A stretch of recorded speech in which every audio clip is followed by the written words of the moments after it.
The Adventures of Sam Spade, Detective. Brought to you by Wild Root Cream Oil Hair Tonic, the non-alcoholic hair tonic that contains lanolin. Wild Root Cream Oil, again and again, the choice of men who put good grooming first.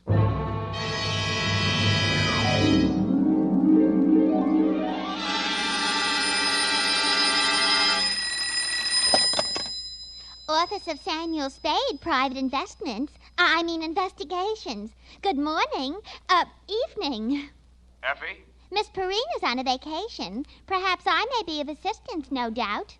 I don't know. To whom am I speaking to? I am sorry. I cannot divulge that information to an entire stranger. May I take a message? Look, Miss whoever you are, I don't want to discommode you, but I am sorry, but I will have to ask you in no certain terms to resist from this line you are handing me.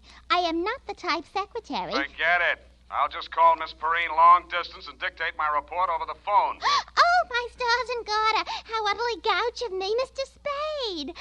Oh, I'm Bernadine, Effie's relief. I mean yours. I could use some. Oh, shall I send out for some medicine? Yeah. The phone number's on the wall behind the water cooler. Tell them the 100 proof, bonded, and hang the expense. I'll be right down to dictate my report on the bail bond caper.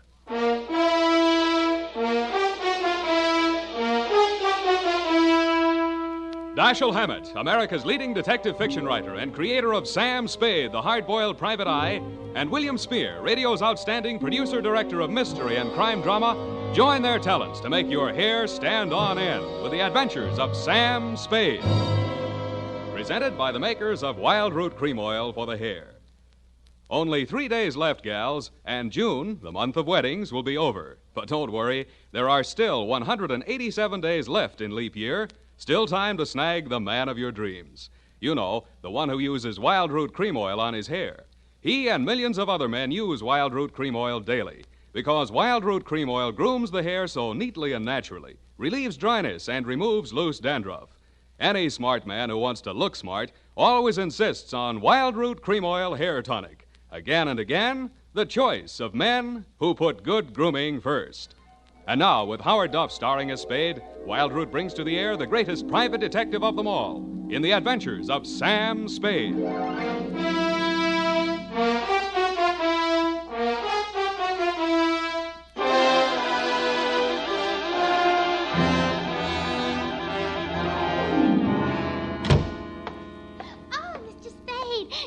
Mr. Spade, you just gotta be. Yes, but why? It was fate. I knew it was going to be like this. I had my qualms, too, Bernadine. Oh, that's good. I sent the other back. The other what? I called that number, but it was euphonious. They sent whiskey. Is something the matter? No, nothing at all. I'm perfectly calm. Well, I'm glad. My previous employer was very nervous, which is why I just happened to be tentatively at large when Effie reproached me about being a relief to her. Figures. Bernadine, now I'm not being fresh. Honestly, I'm not. But do you take shorthand? Yeah, but I don't speak it. What is that you speak? Don't answer. Ready? Rodney. I mean Roger. Yeah. Date? I'll have to ask my mother. Down, Bernadine. Date, June 27, 1948, to Miss Effie Perrine, care of Perry's Lodge, Kanab, the Pearl of the West, Utah. What? Oh, wrong letter. I'll get to that later. Date, June 27, 1948, to Leo M. Scarlett, care of Leaf, Branch, Root, Knox & Wood, attorneys at law, 333 Pine Street, San Francisco, from Samuel Spade, license number 137596. Subject, the bail bond caper. Dear Leo, I'm sorry things turned out the way they did, Leo, and I'd like you to know how I got into it. It wasn't for the reward. I don't take rewards. I'm not in love with your wife, no matter what she says, and I wasn't sore at you about anything. I was just sitting in my office, minding my own business, when the door opened, and Vivian walked in. She looked every bit as beautiful as she did when she lived under me in Ma Tuttle's boarding house in 41. In fact, I didn't recognize her until she slithered out of her mink. Hello, Sam. Surprised to see me? Yeah, but I'm trying not to show it. What's on your mind? Is that all you've got to say to me, Sam? Well, you're here on business, aren't you? All right, I don't blame you. It all happened pretty sudden, Leo and me. I should have written or phoned you, I suppose, but somehow... Forget it, Vivian. Now, what do you need a detective for? You thinking of divorce already? Oh, please don't, Sam. If it was a mistake, I'm the one who has to live with it, and I made up my mind when I married Leo. This time it's for keeps. No matter what. Mm-hmm. What's the what? He's in trouble, Sam. Well, that's nothing new. Well, this time I don't think it's his fault. When Leo went legit, he meant it. What's he say he's doing now? He's a bail bond broker. Judging from your new look, I'd say he's a success. Sam, a man called him on the phone today. I answered. He said his name was Holliday, but I recognized his voice. It was an old friend of Leo's, Charlie Rosenfoy. Charlie, huh? When did he get out? A couple weeks back. He was paroled.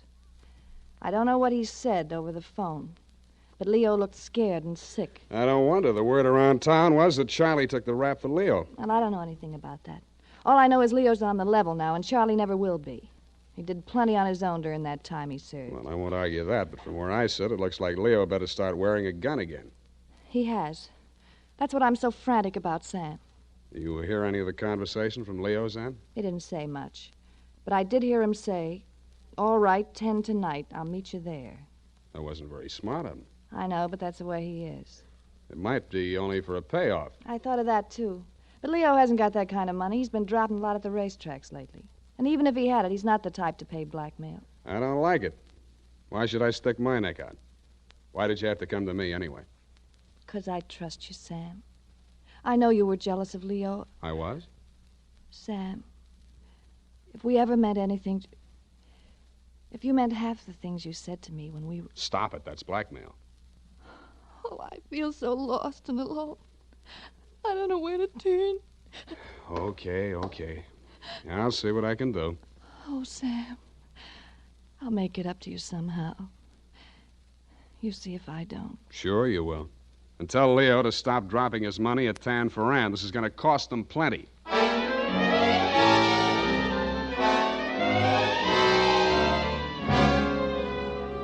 Vivian had said that your rendezvous with Charlie was scheduled for 10 in the p.m. and that you were too upset to go to work that day, so you'd be at home, 1246 Dunbar. I took a plant in your apartment building from a Sleepy Lagoon-type cocktail bar across the street called, you guessed it, the Sweet Leilani. Your wife joined me, and after a while, we got around to talking. At least she did. I bet you can't guess what I'm thinking about. Huh? Listen, Sam. You remember that night we drove to the Half Moon... Bay. Oh, you do remember. Oh, we used to do the craziest things. I should have married you, Sam. Please, not while I'm drinking. You know what? The trouble with crooks... They have to work day and night. Yeah. Hey, you're not listening. No, but everybody else in the place is. Let's talk about you, Sam. Did I ever tell you how I met Leo? No, and please don't. And then he opened a bucket shop. You know what a bucket shop is? Yeah. It's stock Brokerage. Yeah, that's right. Only it's crooked. That was the first business Leo started when he went legit. Mm-hmm. He had to shut it down on account of those securities. Somebody was always stealing out of the safe. Were they insured? Yeah, but they wouldn't renew his policy. So after the second nightclub burned down, and he couldn't get any insurance at all, even on his own life. That's why I'm so frantic, Sam. Hey, give me a nickel. I want to play Sweet Leilani.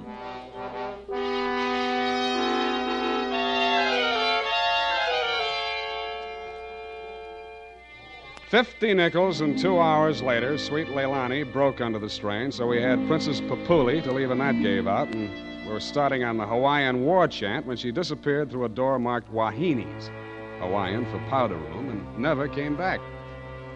Around 9:45, I mumbled something to the bartender about the lady will pay, put on my smoked glasses, and strolled out and across the street. You came out of the building a couple of minutes later. You led me a zigzag course up Merchant Street to Salon, across Salon to Commercial, down Commercial to Drum, and made a lateral pass over Drum back to Dunbar. Your destination, I'd never have guessed it, was the Sweet Leilani. Happily, they were not playing Sweet Leilani. It was very, very quiet. The regular customers had taken a powder, and I didn't blame them. In the new crop at the bar, I counted 10 broken noses, at least 5 broken paroles, assorted knife scars, and 4 pairs of cauliflower ears, and 1 maverick. You slid into a booth at the end of the bar, took the gun out of your shoulder holster, and laid it down on the table in front of you.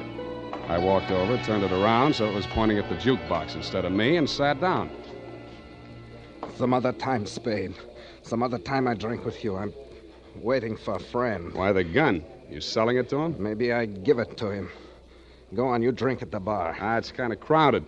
Looks like Charlie Rosenfoy's old mob. Who are they gunning for? You or Charlie? Why don't you ask them? What are you drinking, Leo? I was with that bottle all day. Got a bad taste. Do me a favor, Spade. There's a bar 2 doors down the street. Go drink there. There's my friend coming in the door. Any friend of yours is a friend of mine, Leo. Look, Spade. Hello, Leo. What's the matter? You bring a bodyguard to meet your old friend Charlie? This shamus threw his weight in here.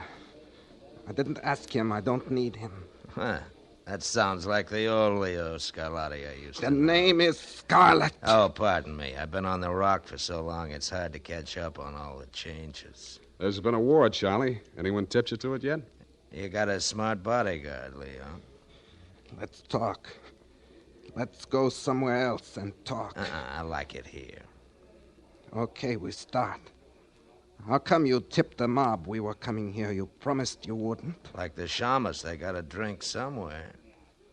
All right, say what's in your mind and I'll go. Yeah, and if you don't mind, I think I'll do my drinking at the bar.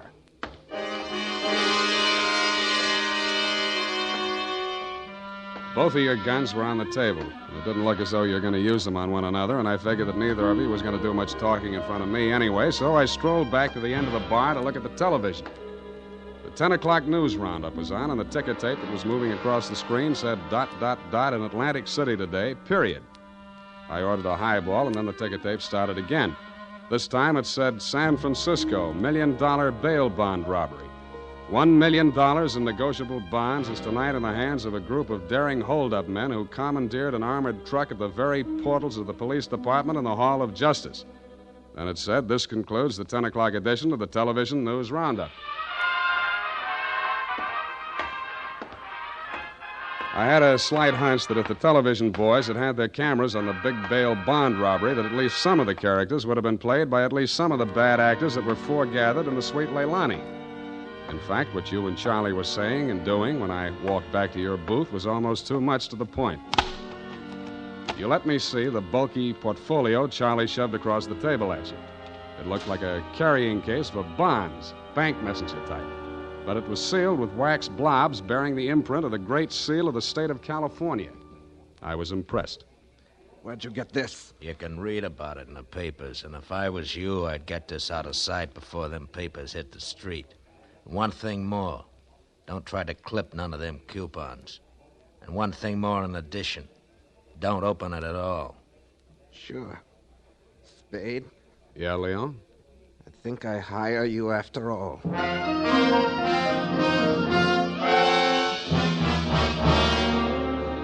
I took the job, and you handed me the portfolio. Outside, we flagged the taxi, and you gave the driver an address on Portsmouth Square.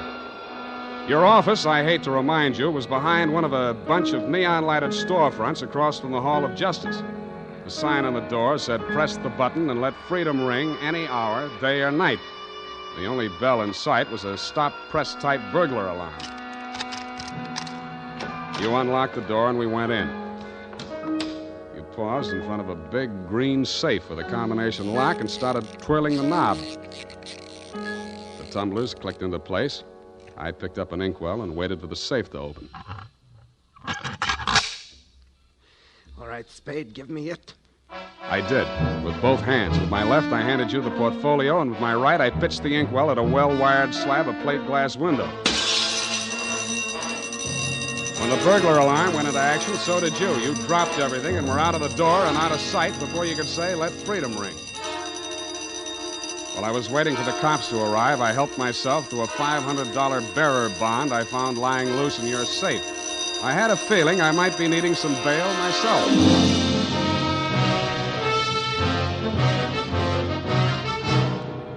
The makers of Wild Root Cream Oil are presenting the weekly Sunday adventure of Dashiell Hammett's famous private detective, Sam Spade.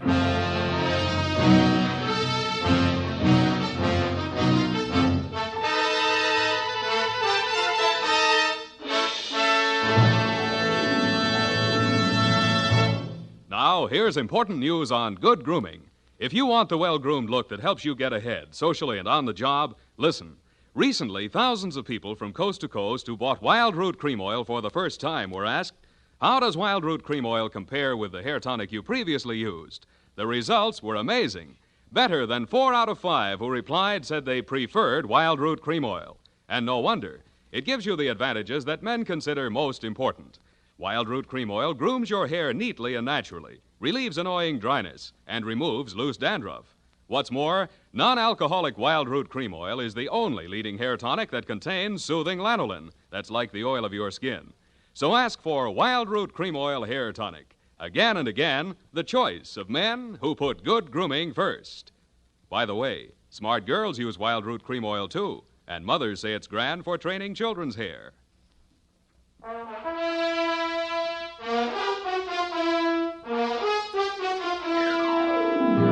And now, back to the bail bond caper. Tonight's adventure with Sam Spade.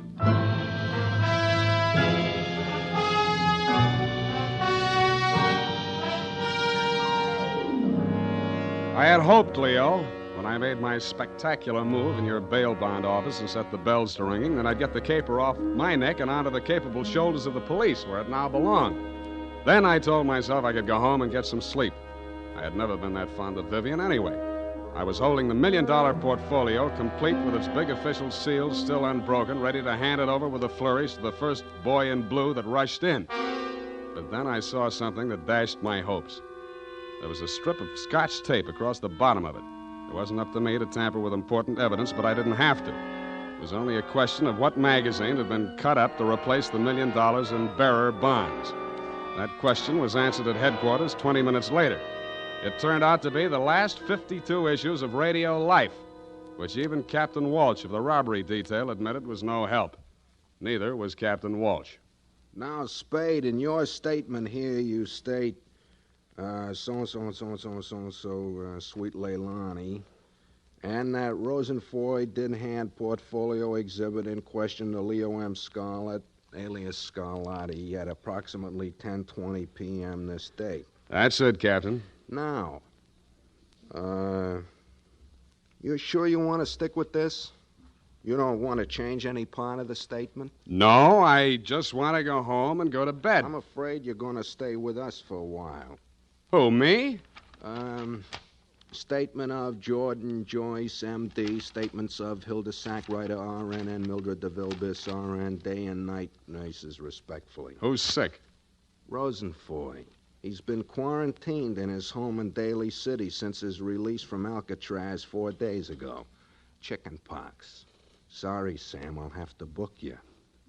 You sure you don't want to add anything to that statement? Only this.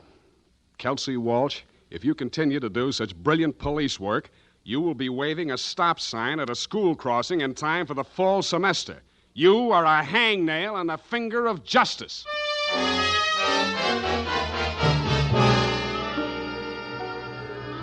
I thought I had been courteous and cooperative, but even so, it was the middle of the afternoon by the time they set my bail. $1,500. That made it life. But I hadn't had time to hang the curtains in my cell when I got even worse news. My bail had been posted by who? Vivian, a banana peel, and the steps of progress. She met me outside. Well, aren't you going to thank me? What for? Getting me in jail or getting me out? Getting you out, of course. It was all the money I had in all the world. Leo's money was impounded, you know. But, Sam, when I thought of what you and I once meant to each other, and maybe we still could... Yeah. Well, you'll get your money back. I'm not really guilty. Oh, I know that. What else do you know? I guess it's safe to talk. Leo phoned me today. Where is he? He wouldn't say. Some pay station. He kept putting in nickels. Sam, you've got to talk to him. You've got to convince him it's best to give himself up. Now you're beginning to make sense, sweetheart. But how can I get to talk to him? I've arranged it. He's to meet us at the Club Leilani. You know, where we had our reunion yesterday. That place on Dunbar? Yeah. Oh, that's great. A crowded saloon less than a block from the police department. Besides, the place has lousy memories for me. By the way, did you ever get out of the ladies' room? If you don't mind, I'd rather talk about something else. Okay, let's talk about how do we bring this big secret meeting off in a crowded cafe. Is Leo coming in a false beard? You really think I'm stupid, don't you? I didn't say so. Well, it so happens that the place is closed on Tuesday. See that sign in the window? Closed. Tuesday. Mm-hmm. Now, how do we break in? I was counting on you. You're a detective. Can't you use a glass key or something? Did you say that bail bond you bought for me was all the money you had in the world? That's the truth. Then get ready to forfeit it. It's a risk I've got to take. You've got to take. Sam, please, if we ever meant anything Yeah, to... I know. Half Moon Bay. But sometimes I wish we hadn't been childhood sweethearts. Wait here. I'll case the alley.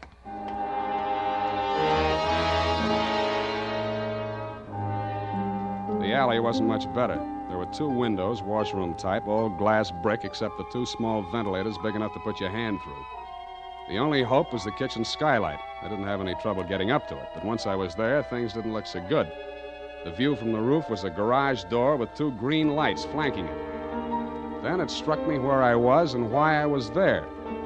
The Club Leilani backed directly on the Hall of Justice where the big bail bond robbery had taken place at 5 p.m. the night before.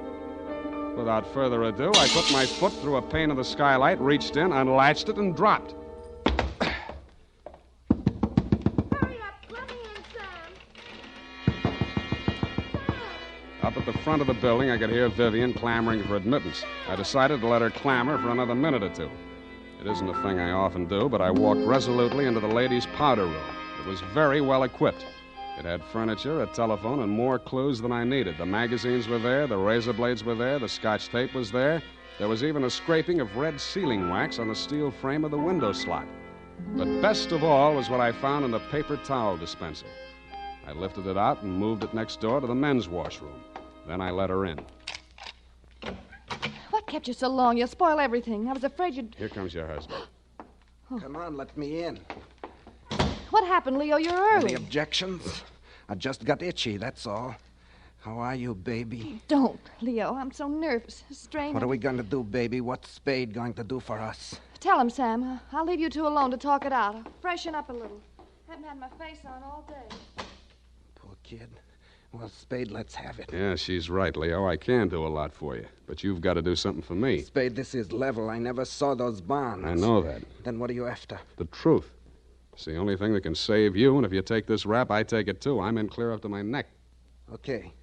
Charlie Rosenfoy came around to Vivian and made her this proposition.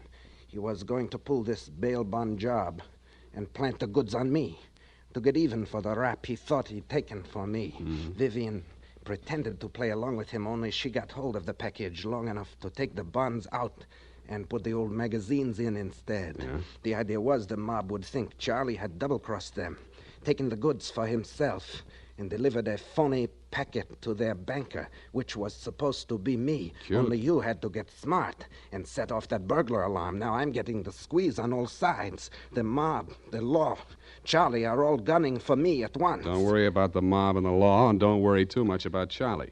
What are you driving at? That'll be him now. Who tipped him I was here? Get back in the corner. It's dark in here. He'll never see you. I'll take care of him. All right. Hello, Charlie. Who? Come on in. Good boy, Spade. Get his gun. You're my friend. Sure, I'm your friend. Come here. Yeah, sure, Spade.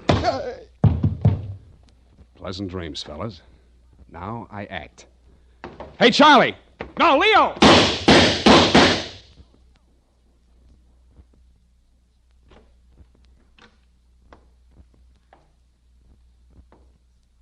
Vivian? Sam? That you? Yeah. The last of your boyfriends. You mean Leo? Charlie? Yeah. They just knocked each other off. Oh, Sam, I can't see. It's dark. Where are you? Right here in front of the jukebox. You sure? Hope to die.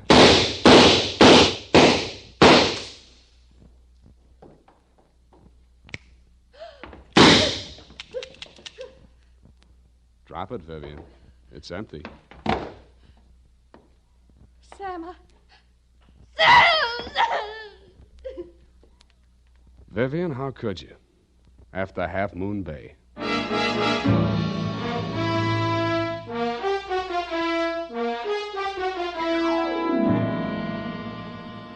I I'm sorry I had to knock you boys out, Leo, but better lumps than bullet holes, eh? After she started wrapping up the caper, it wasn't too hard to figure what she was up to, providing you could keep her smoke out of your eyes. She told Charlie how to operate on you and told you how to operate on Charlie. $1 million for her and 2 dead gangsters lying on the floor of an empty joint where they'd shot it out. The secret of the missing bonds would have to be written off by the police as having died with either one of whichever of you ever had them. Period. End of something. Pardon me, Mr. Spade. I know you're tired, and if you're too brushed, please feel free to elude the whole matter. But Yes, okay, let's do that. thank you. Effie said that you were always glad to qualify any little points that she didn't understand. She said that, did she? Yeah, but she also said that quite accidentally that you sometimes leave things out that should be left in. Bernadine, times are very bad. They're cutting salaries everywhere. But where were they during the whole nefarious affair, if you'll pardon the expression? The bonds? In the paper towel dispenser, didn't I say so? Oh, that's what you moved to the men's. But how did they get there? In the Walreenies, if you'll pardon the expression. Simple. When the thieves whizzed through the alley after the heist, Vivian had her well-manicured little lunch hook thrust through the window slot to receive them. Oh, that's how the red sailing wax got there. Bernadine, you're spectacular. Now go and type this up. You're making me nervous.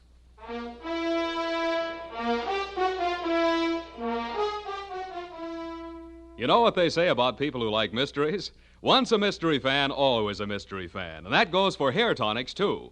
Once a Wild Root Cream Oil fan, always a Wild Root Cream Oil fan. Just try it and you'll see what I mean. Wild Root Cream Oil grooms the hair neatly and naturally, relieves annoying dryness, and removes loose, ugly dandruff. So tonight, or first thing tomorrow, step up to your drug or toilet goods counter and ask for Wild Root Cream Oil. Get the big economy bottle and the handy new tube that's easy to pack when you travel. Also, ask your barber for a professional application of Wild Root Cream Oil Hair Tonic. Again and again, the choice of men who put good grooming first. Well, here it is, Mr. Spade. I hope it's not too erroneous. Oh, I'm sure it's quite offensive. Don't you mean inoffensive, Mr. Spade? Have it your way. I don't want to sound imprudent, Mr. Spade, but I must say that your conduct through the whole thing was very brave and outrageous. Don't you mean courageous? Now I've got you doing it. You're going to be just like Mr. Cummel. Your previous employer, no doubt. Yeah, poor man. You know, he finally became completely erasable. They had to take him away. What were his symptoms? Well, when he ordered the puppy biscuits, I thought he was just being concentric. But after a while, he wouldn't answer to anything but Rover. I had to sprinkle his flea powder in the morning, you know? And then he had his little tricks. He always wanted to show off, you know, sitting up and rolling over. He could shake hands, too. What's so great about that? Any dog can shake hands. Yeah, but can you scratch your ear with your foot? If I set my mind to it. Now go home, Bernadine, or I'll report you to the SPCA. You can't frighten me. Effie told me that your bark is worse than your bite. Good night, Mr. Spade. Effie, in far-off Kanab, come home, sweetheart.